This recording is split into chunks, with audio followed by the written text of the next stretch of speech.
ಚನ್ಕೇಶ್ವ ಅಂತ ದಲಿತ ಸ್ವಾಭಿಮಾನಿ ಸೇವಾ ಸಮಿತಿ ರಾಜ್ಯಾಧ್ಯಕ್ಷ ಇದ್ದೀನಿ.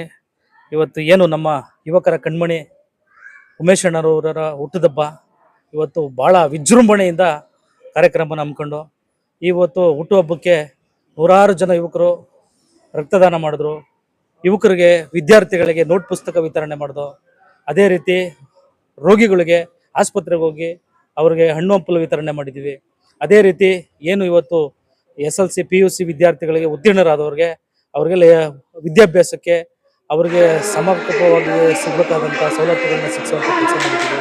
ಒಳ್ಳೆ ವಿದ್ಯಾಭ್ಯಾಸ ಕೊಡಿಸೋ ನಿಟ್ಟಿನಲ್ಲಿ ನಮ್ಮ ಉಮೇಶ್ ಅಣ್ಣರು ಹಗಲು ರಾತ್ರಿ ವಿದ್ಯಾರ್ಥಿಗಳ ಪರ ನಿಂತಿರುವಂಥವ್ರು. ಎಲ್ಲದಕ್ಕಿಂತ ಹೆಚ್ಚಾಗಿ ಎಲ್ಲಿ ನಮ್ಮ ದಲಿತರುಗಳಿಗೆ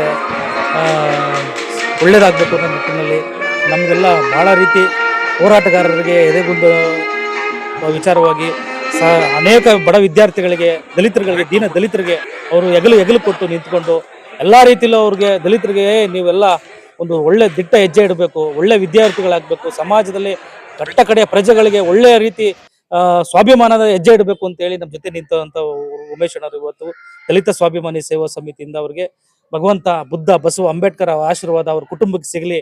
ಇನ್ನು ನೂರಾರು ವಿದ್ಯಾರ್ಥಿಗಳಿಗೆ, ನೂರಾರು ದೀನ ದಲಿತರುಗಳಿಗೆ, ಬಡವರಿಗೆ, ವಿದ್ಯಾರ್ಥಿಗಳಿಗೆ ಹೆಚ್ಚೆಚ್ಚಿಗೂ ಭಗವಂತ ಅವ್ರಿಗೆ ಸೇವೆ ಮಾಡಲಿ ಅಂತ ಆಶೀರ್ವಾದ ಕೊಡ್ಲಿ ಅಂತ ಹೇಳ್ತಾ ಅವ್ರ ಕುಟುಂಬಕ್ಕೆ ಬುದ್ಧ ಬಸವ ಅಂಬೇಡ್ಕರ್ ಆಶೀರ್ವಾದ ಸಿಗ್ಲಿ ಅಂತ ನಾನು ಹೇಳ್ತಿದ್ದೀನಿ ಸರ್. ನನ್ನ ಹೆಸರು ಗುರುಮೂರ್ತಿ ಅಂತ. ಇವತ್ತು ಇಲ್ಲಿನ ಈ ಭಾಗದ ಪ್ರಭಾವಿ ನಾಯಕರಾದಂಥ ಉಮೇಶ್ ಅವರ ಬರ್ತ್ಡೇಗೆ ವಿಶ್ ಮಾಡೋದಕ್ಕೆ ಅಂತ ಬಂದಿದ್ದೀವಿ. ಇವರು ಇಡೀ ನಾನು ಅಲ್ಲಿಂದ ಅಬ್ಸರ್ವ್ ಮಾಡ್ತಾ ಬಂದೆ. ಬಟ್ ಎಲ್ಲ ಒಂದೊಂದು ಮನೆಗಳ ಮೇಲೂ ಫ್ಲೆಕ್ಸ್ ಹಾಕೊಂಡಿದ್ದಾರೆ. ಇಲ್ಲಿನ ಲೋಕಲ್ ಯುವಕರು ಇವ್ರನ್ನ ಎಷ್ಟು ಆತ್ಮದಲ್ಲಿ ಇಟ್ಕೊಂಡಿದ್ದಾರೆ ಅಂದ್ರೆ ಎಲ್ಲ ಹುಡುಗರು ಬಂದು ಇವ್ರಿಗೆ ವಿಶ್ ಮಾಡ್ತಾ ಇರೋದು ಮತ್ತೆ ಇಷ್ಟು ವಿಜೃಂಭಣೆಯಿಂದ ಇದು ನಡೀತಾ ಇರೋದು ನೋಡಿದ್ರೆ ನನಗೆ ಬಹಳ ಖುಷಿ ಆಗುತ್ತೆ. ಇಲ್ಲಿ ಲೋಕಲ್ ಅಲ್ಲಿ ಬಹಳ ಪ್ರಭಾವಿ ನಾಯಕರಾಗಿ ಹೊರಹೊಮ್ಮತಾ ಇರ್ತಕ್ಕಂಥ ಉಮೇಶ್ ಅವರು ಇನ್ನು ನೂರಾರು ವರ್ಷ ಇದೇ ತರ ಸುಖ ಶಾಂತಿ ನೆಮ್ಮದಿಯಿಂದ ಬಾಳ್ಲಿ, ಮತ್ತೆ ಅವರ ಎಲ್ಲ ಕನಸುಗಳು ನನಸಾಗ್ಲಿ. ಇವತ್ತು ಏನು ಈ ಹುಟ್ಟುಹಬ್ಬದ ಆಚರಣೆ ಇದೆ, ಈ ಆಚರಣೆ ಪ್ರತಿ ವರ್ಷ ನೂರಾರು ವರ್ಷ ಇದೇ ರೀತಿ ವಿಜೃಂಭಣೆಯಿಂದ ನಡೀಲಿ. ಮತ್ತೆ ಎಲ್ಲರ ಹೃದಯದಲ್ಲಿ ಮನೆ ಮಾಡಿರ್ತಕ್ಕಂಥ ಉಮೇಶ್ ಅವರು ಇನ್ನಷ್ಟು ವಿಸ್ತರಣೆ ಆಗಲಿ, ಇಡೀ ರಾಜ್ಯಕ್ಕೆ ಬಹಳ ದೊಡ್ಡ ನಾಯಕರಾಗಿ ಹೊರಹೊಮ್ಮಲಿ ಅಂತ ಈ ಮುಖಾಂತರ ಹಾರೈಸ್ತಾ ಇದ್ದೀವಿ. ಮೊದಲನಾಗಿ ಜೈ ಭೀಮ್.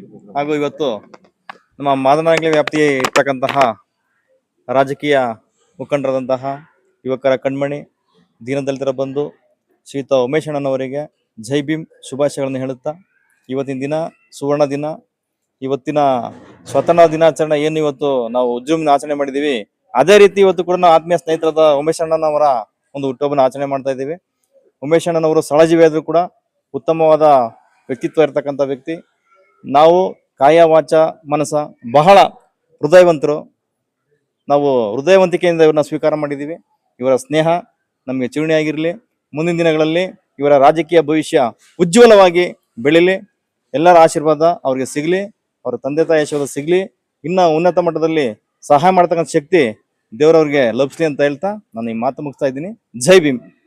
ಅದೃಷ್ಟ ಅನ್ಸುತ್ತೆ, ನಮ್ಮ ದೇಶಕ್ಕೆ ಸ್ವತಂತ್ರ ಬಂದಿರುವಂತ ದಿನದಲ್ಲಿ ನನ್ನ ಜನ್ಮ ಆಗಿರುವಂತದ್ದು, ನಾನು ಮಾಡಿರುವಂತ ಪುಣ್ಯ, ನಮ್ಮ ತಂದೆ ತಾಯಿ ಮಾಡಿರುವಂತ ದಾನ ಧರ್ಮ. ಇವತ್ತು ಇಷ್ಟು ಜನ ಅಭಿಮಾನಿಗಳ ಜೊತೆ ನಾನು ನನ್ನ ಹುಟ್ಟುಹಬ್ಬವನ್ನು ಆಚರಿಸ್ಕೊತಾ ಇದ್ದೀನಿ ಅಂದ್ರೆ ನನ್ನ ಜನ ಯಾವ ತರ ನಂಬ್ತಾರೆ, ಜನಗಳ ಜೊತೆ ನಾವು ಯಾವ ತರ ಇರ್ತೀವಿ ಅನ್ನೋದ್ರ ಮೇಲೆ ಅಭಿಮಾನ ಎಲ್ಲ ಲೀಡರ್ಗಳಿಗೂ ಬರುತ್ತೆ.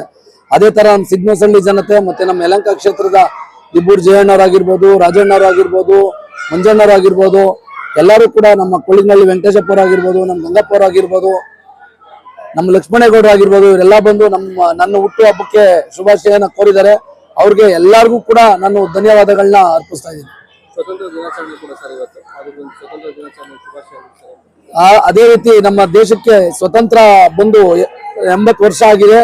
ಈ 80 ವರ್ಷದ ಹಿಂದೆ ನಮ್ಮ ದೇಶಕ್ಕೆ ಸ್ವತಂತ್ರ ಬರಲಿಕ್ಕೆ ಎಷ್ಟು ಜನ ತಮ್ಮ ಪ್ರಾಣವನ್ನ ತ್ಯಾಗ ಮಾಡಿ ನಮ್ಮ ದೇಶಕ್ಕೆ ಸ್ವತಂತ್ರವನ್ನ ಕೊಡಿಸಿದ್ದಾರೆ. ಅವರು ಪ್ರಾಣ ತ್ಯಾಗ ಮಾಡಿರುವಂತ ದಿನ ನನ್ನ ಹುಟ್ಟುಹಬ್ಬ ಆಗಿ ಹೇಳೋದ್ರಿಂದ ನಾನು ನಮ್ಮ ದೇಶದ ಎಲ್ಲಾ ಜನತೆಗೂ ಕೂಡ ನಾನು ಈ ಸ್ವತಂತ್ರ ದಿನಾಚರಣೆಯ ಶುಭಾಶಯವನ್ನ ಕೊಡ್ತಾ ಇದ್ದೀನಿ. ನೋಡ್ರಿ, ಅಧಿಕಾರ ಯಾರಿಗೆ ಯಾವಾಗ ಬರ್ತದೆ ಹೆಂಗ್ ಬರ್ತದೆ ಅಂತ ಹೇಳಕ್ ಆಗಲ್ಲ. ನಾನು ಇವಾಗ ಅಧ್ಯಕ್ಷ ಆಗ್ಬಿಡ್ತೀನಿ, ಮೆಂಬರ್ ಆಗ್ಬಿಡ್ತೀನಿ ಅನ್ನೋ ನಾಳೆ ಏನೂ ಆಗಲ್ಲ. ನಾಳೆ ನಾನು ಏನೂ ಆಗಲ್ಲ ಅನ್ನೋನು ಯಾವತ್ತಾದ್ರೂ ಒಂದ್ ದಿವಸ ಏನಾದ್ರೂ ಒಂದು ಆತಾನೆ. ಇಲ್ಲಿ ಏನೇ ಮಾಡ್ಬೇಕಾದ್ರೂ ಮೊದಲು ಜನಗಳಿಗೋಸ್ಕರ, ಜನಕ್ಕೋಸ್ಕರ ಕೆಲಸ ಮಾಡ್ಬೇಕು.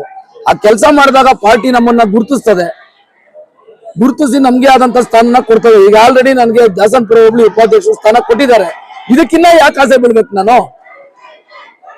ಯಾರು ಗುರುತಿಸಿ ನಮ್ಮನ್ನೇನ್ ಮುಂದಕ್ಕೆ ತಳ್ಳಿದ್ರೆ ಮುಂದಕ್ಕೆ ಹೋಯ್ತೀವಿ, ಇಲ್ವಾ ನಿಮ್ ಕಾರ್ಯ ನಿಮ್ ಕೆಲಸ ಮಾಡಿದ್ರೆ ನಾವ್ ಇಲ್ಲೇ ಇರ್ತೀವಿ. Okay okay.